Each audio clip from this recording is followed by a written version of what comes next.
Hi friends, welcome back to study classes. तो आज my dear friends 5 MCQ series में discuss करने वाले हैं 5 सवाल जो कि जुड़े हैं टाइप्स ऑफ कम्युनिकेशन से। एक बहुत इंपॉर्टेंट टॉपिक हमारे लिए एग्जामिनेशन पर्सपेक्टिव से। तो आइए जी अपने डिस्कशन को स्टार्ट करते हैं। तो सेशन को स्टार्ट करने से पहले ब्रीफली आपको हमारे कोर्सेज के बारे में भी बता देता हूं। तो अगर आप प्रिपरेशन कर रहे हैं यूजीसी नेट कॉमर्स मैनेजमेंट की या फिर स्टेट असिस्टेंट प्रोफेसर या पीजीटी कॉमर्स की, तो एवर स्टडी क्लासेस के पास आपके लिए डिटेल्ड कॉम्प्रिहेंसिव कोर्सेज है और प्रैक्टिस के लिए टेस्ट सीरीज और क्वेश्चन बैंक भी अवेलेबल है। डिटेल्स आप चेकआउट कर सकते हैं हमारी वेबसाइट या फिर हमारी ऐप पे। तो सवाल पहला हमारे पास है, which of the following statements is are advantages of formal communication? It follows the principle of unity of command. It helps in fixing responsibilities for results.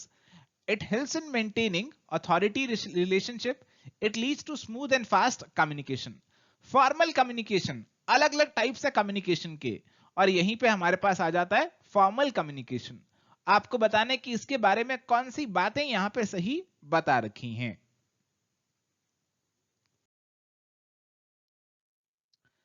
तो प्यारे दोस्तों, अगर फॉर्मल कम्युनिकेशन की बात करें तो हमारा जो ऑर्गेनाइजेशन का स्ट्रक्चर यहां पे बन रखा है, उस स्ट्रक्चर को देखते हुए कम्युनिकेशन यहां पे हो रहा है।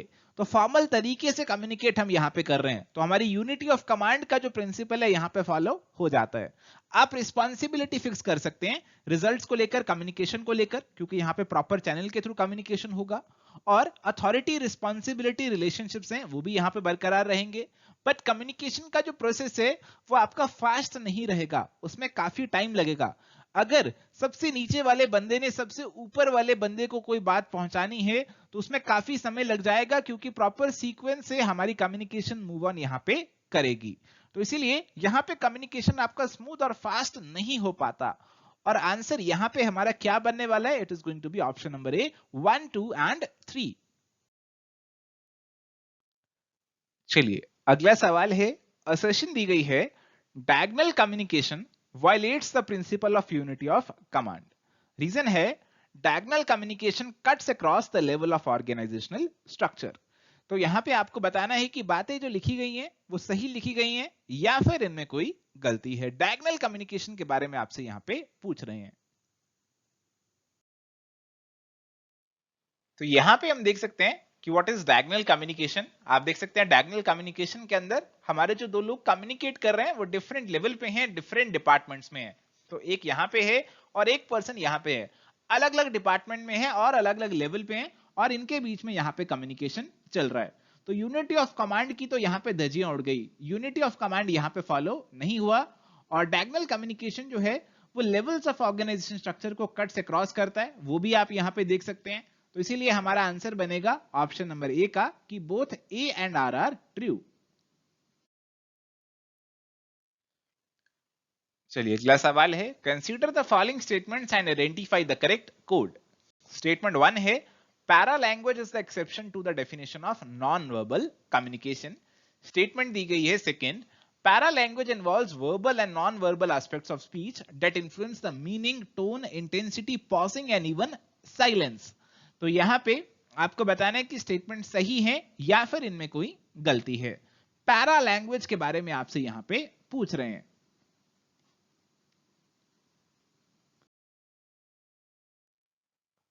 तो फ्रेंड्स यहां पे आपकी जो दोनों स्टेटमेंट्स है पैरा लैंग्वेज से जुड़ी हुई वो बिल्कुल सही हैं। Para language non verbal communication की डेफिनेशन की एक एक्सेप्शन की तरह आप देख सकते हैं। देखो आपकी पैरा लैंग्वेज आता है नॉन वर्बल कम्युनिकेशन में, बट पैरा लैंग्वेज होती तभी है जब हमारा कोई वर्बल कम्युनिकेशन हो, सामने वाला जब बोल रहा होगा तो फिर ही आपको उसके साथ साथ पैरा लैंग्वेज वाला कम्युनिकेशन चल रहा होगा।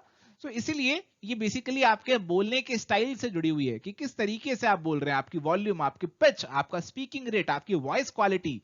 These all attributes come under the definition of para language. तो हम जब हम बोल रहे होते हैं, वर्ड्स का इस्तेमाल कर रहे होते हैं, बेसिकली वर्बल कम्युनिकेशन कर रहे हैं, बट उसके साथ साथ हमारे बोलने के तरीके से, हमारी स्पीड से, वॉल्यूम से, साथ साथ हमारी ये non verbal communication para language की फॉर्म में हो जाती है। तो ये एक एक्सेप्शन हो गई यहां पे। इसके अंदर आपके वर्बल और नॉन वर्बल दोनों एस्पेक्ट्स ऑफ स्पीच यहां पे आ गए, tone, intensity, pausing, even silence, ये सारी आपकी पैरा लैंग्वेज के अंदर आ जाएंगी।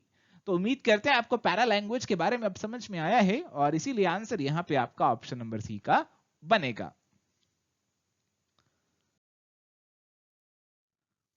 चलिए, सवाल है मैच द फॉलोइंग का। तो सवाल ऐसा है कि आपको different types of non verbal communication दिए हैं, आपको बताना है ये किससे जुड़े हुए हैं।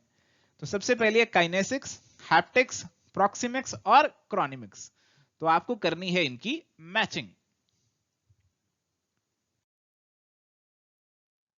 तो आइए जी करते हैं इनकी मैचिंग। तो सबसे पहले है जी काइनेसिक्स। तो काइनेसिक्स जुड़ा है बॉडी लैंग्वेज से, आपके फेशियल एक्सप्रेशन से, कैसे आप बॉडी मूवमेंट का इस्तेमाल करते हैं मैसेज को कन्वे करने में। इसके बाद है haptics. Haptics is related to the study of touch. तो टच भी आपका नॉन वर्बल कम्युनिकेशन में आता है। प्रॉक्सिमिक्स, प्रॉक्सिमिटी वर्ड से जुड़ा हुआ है। तो ये आपको क्या बताता है कि कोई हमारे कितनी पास है और कि कोई कितनी दूर है, उससे भी कहीं ना कहीं हमारा कम्युनिकेशन इफेक्टेड रहता है। कई लोगों के बिल्कुल हम पास से आकर बात करते हैं और कई लोगों से बहुत दूर रहकर बात करते हैं। तो use of space influences the communication, और ये आपका प्रॉक्सिमिक्स में आ जाएगा। इसके बाद है chronemics. Chronemics is the study of how people use time, कि लोग कैसे टाइम का इस्तेमाल करते हैं कम्युनिकेशन करने में। तो आपकी मैचिंग जो है यहां पे बनने वाली है ऑप्शन नंबर ए की। तो इसीलिए यहां पे हमारा आंसर जो है वो ऑप्शन ए बन जाएगा।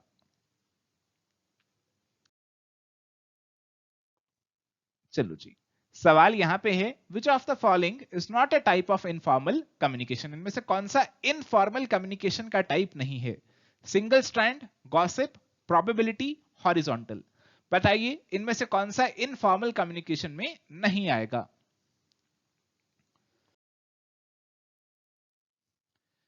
तो यहां पे देख सकते हैं आप different forms of informal communication. तो सिंगल स्टैंड आप देख सकते हैं, एक से दूसरा, दूसरे से तीसरे को, it flows like a chain. Gossip आप यहां पे देख सकते हैं कि एक पर्सन जो है काफी सारों को बता रहा है। प्रोबेबिलिटी, एक पर्सन जो है वो कईयों कुछ को बता रहा है, फिर दूसरा पर्सन कुछ को बता रहा है, तो रेंडमली हमारी इंफॉर्मेशन मूव करती जा रही है। क्लस्टर का मतलब है कि एक पर्सन किसी ग्रुप को बता रहा है, फिर वो आगे किसी को बता रहा है, तो ये हमारी ग्रुप्स के थ्रू मूव करती है। तो ये हमारे पास different types of informal communication है। हॉरिजॉन्टल कम्युनिकेशन यहाँ पे नहीं आएगा। हॉरिजॉन्टल, वर्टिकल, ये सारे आपको फॉर्मल कम्युनिकेशन के अंदर नॉर्मली देखने को मिलते हैं, और इसीलिए आंसर यहाँ पे हमारा बनेगा ऑप्शन नंबर डी का।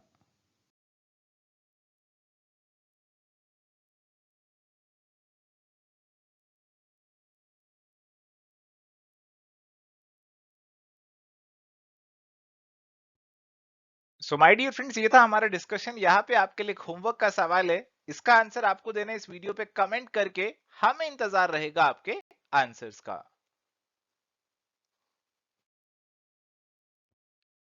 तो प्यारे दोस्तों, आज के लिए इतना ही। Do like, share and subscribe.